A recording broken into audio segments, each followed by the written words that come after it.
Good morning, y'all. I know I said I was going to try to do this either yesterday or today, but yesterday was kind of wild. We had storms take out half of our, and not take out in a bad way. They don't have power of the D&D group that I'm a part of on Sunday. So instead, I just relaxed. I played some Echoes of Wisdom, which I am loving that game. Once I finish it, I will do a full review because I am having so much fun. We waited 30 years to be able to play as Princess Zelda, and while I do have some issues that I'll bring up when I go over it, the game is fun. And I'm gonna really enjoy talking about it. And I know some people think this FitBang is gonna be about a certain thing, but no. I got a lot of that out of my system on Saturday, and I realized that I can't be bothered by something that isn't true. So all I can do is move on. But something did get brought up in my chat on Saturday that I did want to talk about on this FitBang. Because I see a lot of people who are doing vlogs now. Whether they're just getting started, trying to lifestyle change, whether they have been on it for a while like me. We all have similar reasons why we decided enough's enough. Some of us are moms. Some of us are just sick and tired of being stuck in a fat trap. But it can be hard when you put yourself out there because there's always people who think they're experts in what you can and are doing for yourself. There are always people out there that want to tear you down. And that's why I paused my rant to lift up the people that were sharing either their weight loss, their steps, their videos and channels, and I will be linking a lot of them in this FitBang because I think these people, they work hard, and nobody is perfect when it comes to weight loss. And steady weight loss is not rapid. You can have rapid weight loss. I used to crash diet like a motherfucker when I was younger. And yeah, you could get rapid, and then you can gain it all right the fuck back when you go off slim fast. Metabolite. Oh, I hated those days. That Metabolite fucking wrecked my system back in the day. But my family, they wanted me healthy, as they called it. I really started the whole binge and purge stuff in my teens. It got worse in my young adults, but it was bad in my teens too, because I was so afraid of shaming them and the self-image issues that I had from that, and the unhealthy habits I had with eating, like sneaking food and just doing shit to comfort myself. And it takes therapy to understand that cope eating, stress eating, and instead of working out your problems healthily, will lead to super, or as my case was, mega morbid obesity. So when people want to mock the exercise that I show on here, when people want to mock where I'm at right now, not considering where I was, all I can do is just go, okay, whatever. I said on Saturday, I remember the SUV my family used to have, and you literally had to put that leg up and pull yourself up into it. And at the weight I was, that really was a workout. But now, just getting, my husband saying, I've watched you walking lately, and you no longer have the limp or the weird gait. You're actually able to do it without sounding like you're in distress. And it's shit like that that I am going for more than anything. I look at the damage I've done to myself over the years, and it helps me. Keeps my head in the game, keeps me focused. I knew even putting myself online. Even before I started doing these FitBangs or any of my other stuff, because I tested the waters on fucking Twitter with my shorts, that there are always going to be people who point out the obvious. Like, I don't know I didn't do dental damage to myself. Like, I don't know that I'm fat. The thing is, I was in a worse way, and now I'm not. And that's why I tell any of you watching this, or any of you taking your start to get better, don't let the naysayers dissuade you. There are always going to be those people that they get their dopamine hit from saying nasty things, making nasty comments. I watched James Brightman, which I definitely want to link his video too. He was reviewing an actor who spent hours, maybe even a whole day, in a 600-pound fat suit. Of course, that fat suit was not realistic. I can tell you, as somebody who wears a lot of my fat in my ass, it ain't as contour as that suit made it. And the front part, man, they gave him a triple G cup. Very funny. They gave him a literal triple G cup to represent what it was like to be 600 plus pounds. And the thing is, I understood what the video was trying to do, because they showed the insecurities that mega morbidly obese people go through, from clothing shopping to just eating out to even trying to go to the gym. You know, I like to sometimes mock Anna for what she does, but I remember my headspace when I first started exercising. I remember the fear of even trying to go outside and walk because I didn't want eyes on me, because I knew I was a freak of nature. And to some of you bitches I know, you're still a freak of nature. Okay, whatever. The thing is, after a while, when you feel the difference in your body, when you're able to do things with more stamina, when you really feel different than what you did when you were 500 or more, you understand that it doesn't matter. People have made fun of me pretty much all my life. If it wasn't one thing, it was another. I don't know if it just developed a mental hide for me that it takes a lot more than the average shit to get through, or if I'm dead to it. I really am, because if a person has to spend their energy trying to take you down for what you're doing for yourself, that says more about them than you. And I see a lot of yous are coming up in my algorithm now. Yous are starting, or yous are getting it, yous are hitting goals day by day, week by week. But we have a consumer culture for weight loss now too. My 600-pound life, they love to promote how this is life-changing, and trust me, as a weight loss surgeon, surgery person, it is. It's life-changing. But people only see it because they use the months thing. A lot of times, you'll see 24 months, and your brain doesn't calculate that that's actually 2 years for some of these patients.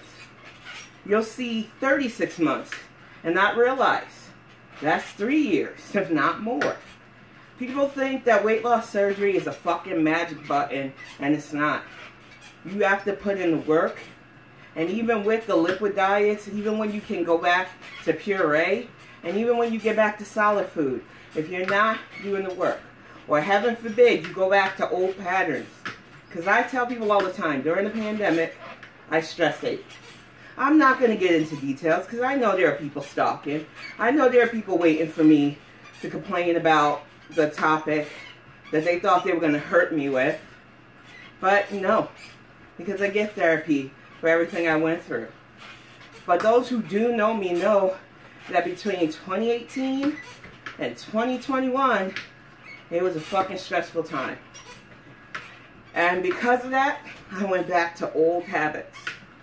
Even with my psychiatrist, I was leaning into unhealthy habits because I didn't know how to handle the situation. I thought I had to handle the situation. And because of that, I just put up with a whole lot more. But by 2019, part of the problem ended. I was able to set a nice boundary and try to get my house back in order. And then Greg and I continuously took steps to make our lives better. And like I said, life ain't easy. Especially when you realize that you done fucked up something that got you out of the danger zone. And you have to do something to fix that shit. But I was determined. And that's when he got me this exercise bike. And it is because I was determined. Even though the first few times I couldn't even get over 10 minutes. 10 minutes was it for me, and I was a fucking wreck. And I built it up to an hour. And I loved that. And I would have loved to have been able to do hours for you on this. And maybe one day I will. But talking and writing for an hour is crazy. And I'd rather keep anything over 30 to myself. And I hope people can respect that. But if you don't, you don't. All I know is that after I got sick in December last year, I had to take it easy, per doctor's orders. I had to get my system back in order, and it was an ordeal. And I never want to be in that situation again. But there are some people out there that don't realize the amount of work it takes to get under 500 pounds when it's not just an eating thing for some of us. It is how we coped, all the stress, how we felt that we couldn't talk to anybody about it, the insecurities on things like going outside and interacting with people. And then when you add actual diagnosed mental health issues, a lot of us can see where we used to be. So if you are watching this and you are on any leg of your journey, I am proud of you, because it isn't easy. And don't ever let anybody try to tell you that it's easy. The people who try to say that weight loss is easy, especially when you've gotten to dangerous levels of fat, they haven't waddled a mile in our shoes.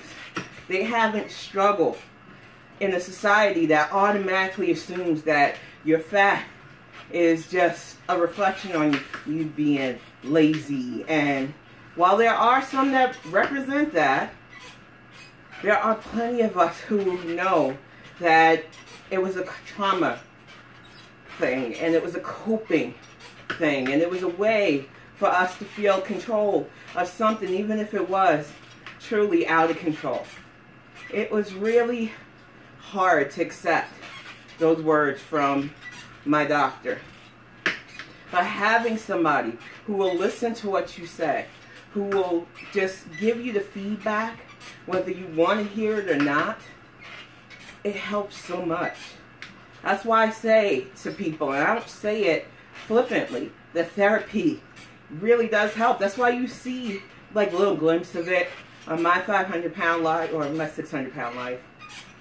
But it doesn't really cover the amount of actual therapy you need. It's not going to be a one-day crying session. That is always the initial consultations that they show.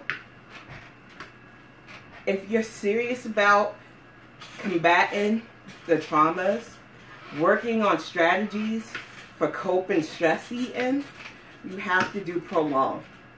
It has to be guided. You have to work with them to get your routine for better sleeping, a diet that will work for you.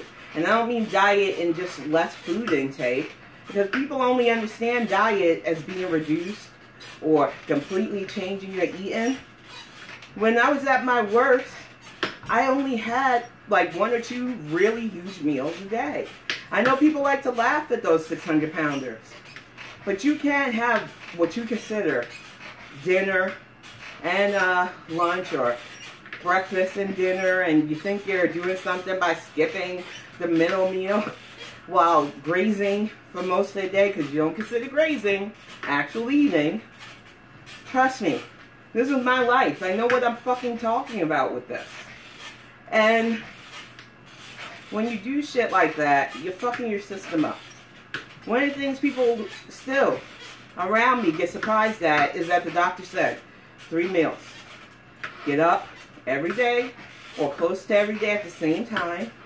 Make your breakfast. Keep it in normal portions, which I do. I get my banana and cream of wheat, or sometimes oatmeal and a piece of multigrain toast. On my egg days, because egg is a good source of vitamin C, I do either something with some spinach or something with turkey sausage.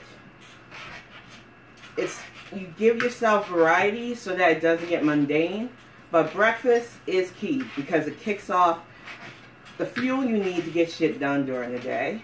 And it stops you from grazing normally. And I say normally because it works for me, it might not work for you. So I stress, please work with actual dietitians, doctors, any medical professional you have access to, because it helps a lot. Then you move on to lunch. Yesterday for lunch, I had salad with some cut up chicken on top, because I knew I wanted something more carby for dinner. And I did. I had some potatoes, some sausage, and an egg. It was a nice quick Brenner dinner, and you vary it. I feel like too many people don't understand that to change yourself, listening to others who can help you and modify based on your needs and your allergies is so key. And sleep. Oh my gosh. I used to be up all hours of the night. And either gaming or in like the Yahoo Depression forums years ago when that was the thing. Or just staying up watching stupid shit. And now if I stay up past 1, I am cranky. It throws my whole day off. So normally by midnight, no matter what the fuck I'm doing, my brain is like, it's time to zonk out. It really is. I like getting at least 6, if I'm lucky, 7 hours of solid sleep, so I can be up for the day and doing what I need to do. And I don't understand anybody who fights against sleep, especially in your 40s. My bike almost locked up there. I think too many people don't understand that there is so much to changing your lifestyle. And exercise, for me, is key, but it is a small part of changing everything. It is a minuscule part of the attitude adjustment that I had to give myself in regards to food, in regards to attitude, and in regards to changing habits that were toxic for my whole entire existence. I don't pretend like I'm a perfect person. I've seen so many people assume that I'm a fucking wreck. I just, like any mess in my life, as you can see by my house, like to try to clean up and repair that. I understand that putting myself out there leaves me open to ridicule, and what am I going to do about that? I don't control what people think about me, and honestly, as a diagnosed sociopath, I literally don't care. At the end of the day, when you're doing the thing, you will have those who cheer for you. They are out there because they might be thinking of starting their thing. Or maybe they're just kind people that see that you are giving your all and they want to give you that heads up and peps up.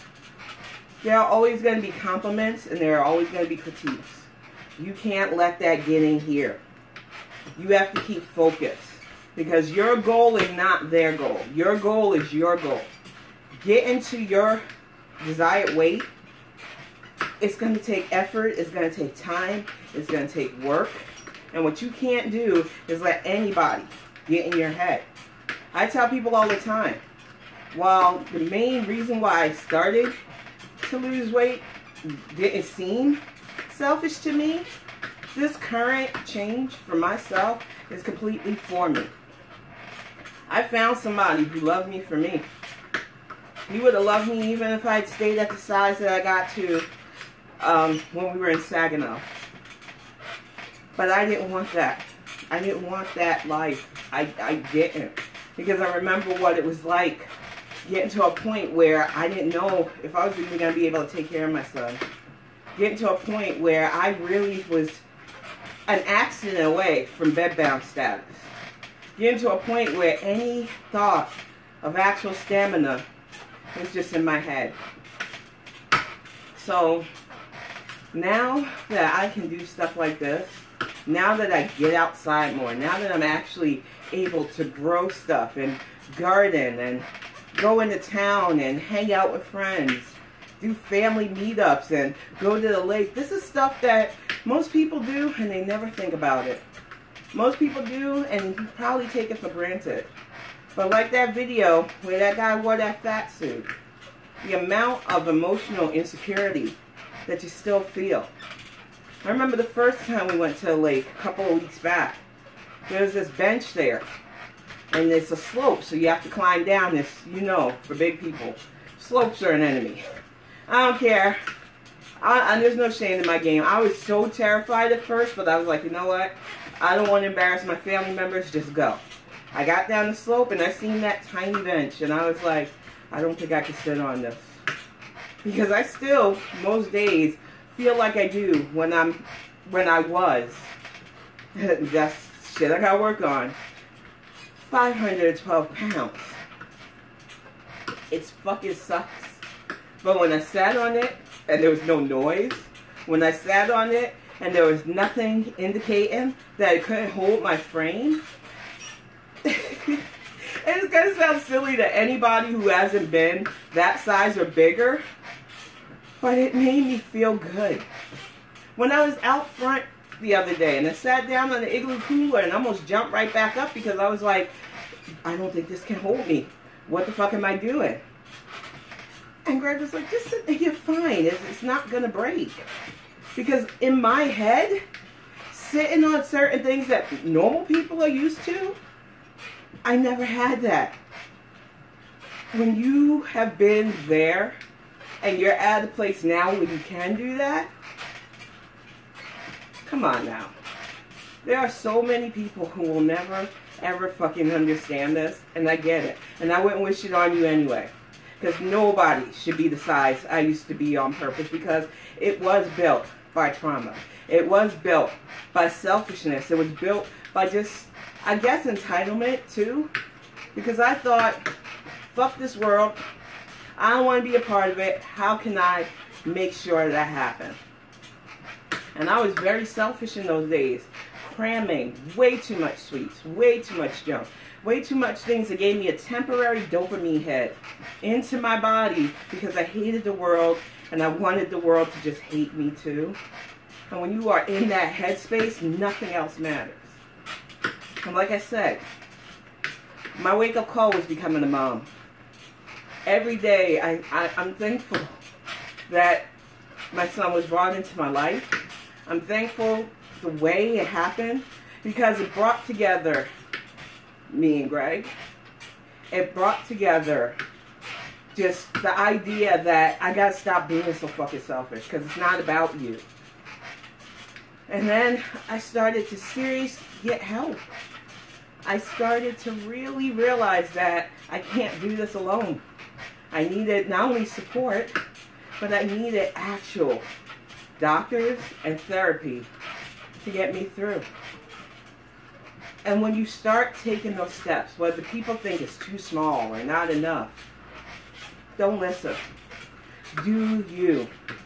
Because if you're serious about this, no matter if it's 12 months, 24 months, 36, or even more, you will see results. It may not be the cosmetic results that you want. You might not be able to sculpt your body after years of severe obesity, but you will feel it internally. You'll be able to do more. Your confidence levels will go up. You'll be less afraid to do the things that people take for granted normally every day. And your mental health will improve dramatically. It's not perfect. Those of us with serious mental disorders, I still get my dark days. I still get my low moods. I still get time where I just want to disconnect from everyone and everything. But those days are less and less. Less nightmares. Less feeling out of place and out of sorts. And more wanting to actually be here. That is the benefit of changing your life. Some want to call it a journey, but journeys have to come to an end. When you call it a lifestyle change, you realize you're in it and committed for the rest of your life. Whether it's cutting back or completely cutting out things, whether it's developing a routine that gets you activity. And they said, even for the healthy people out there, and I hate saying healthy because there are skinny people who aren't healthy. But you know what I mean when I say it. Even for the average person at least 150 hours of physical activity a week can change your lifestyle completely. And it starts slow when you're big. You've got to start somewhere. Even if, because when we first had to lose the 120 to qualify for the weight loss surgery, they gave me these bands that I had to step on and do the pull-ups. And you would step, and you would try to do as many reps as you can before you are out of breath. And then walking. Walking is still probably one of the best ways. And if you can do 150 minutes of walking each week, you will definitely see results.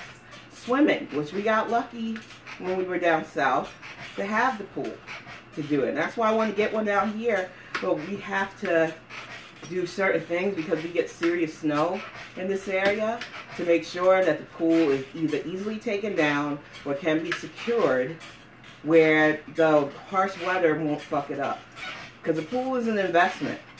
But it is one of my goals to get because I do way better swimming and water walking if I want to water walk, but I really do like swimming. I'm Gen X. We had the parents who would have a cigarette in their mouth while they tossed you in and it was like sink or swim. That shit was real. People think that shit's a meme, but it's not. They would toss your ass into the water and be like, okay, if they drown, we'll jump in, but this is how you're going to learn. So, yeah, there's a lot of things you can do to better your health. But the main thing you have to do is want it. Tune out the world as you're doing it. Figure out a routine that will work for you. Get sleep, because sleep is so fucking vital. I will not stop saying it. It is like our brains go into rest mode and they repair things. And I said it in my story too. Even the people or characters that I created for that story go into rest mode. They might not need it, but it does help stimulate their mind, stimulate their abilities. You know, even our computers need a rest mode or they overheat. So humans definitely need to rest. You definitely need to put at least a dedicated couple of hours each night, or if you're a day sleeper because you got a night job, each morning to get in some proper rest. It really is a game changer for moods, for attitude, for keeping on track. And I am a huge, pun intended, proponent of sleep. Also, take time to just do fun things. Like, I know because I'm a nerd, reading, probably, I'm going to check out, she's talking about reading. But a good story, and it doesn't have to be a gigantic book like mine. Good short story every once in a while. Or learn a new language. I tell people all the time, I'm doing a friend challenge on Duolingo with a friend of mine. I believe they're learning German now too. And it's been fun. Every day we see how far we can get in their weird league thing. And we give each other little gifts in there to say congrats that you're still going at it. Now, I've broken my streak a couple of times. Because on Sundays, I tend to forget. I'm in go mode for D&D mostly. But yesterday, since the group was canceled, due to the people in the South in our group, because it's an online thing, not having power. And that's another thing.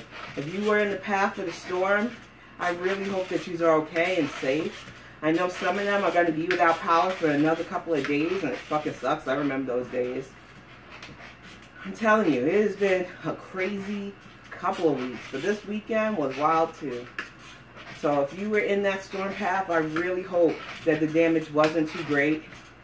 And it's just crazy how these storms still go on and how we still haven't figured out ways to develop energy that isn't so directly impacted by storms.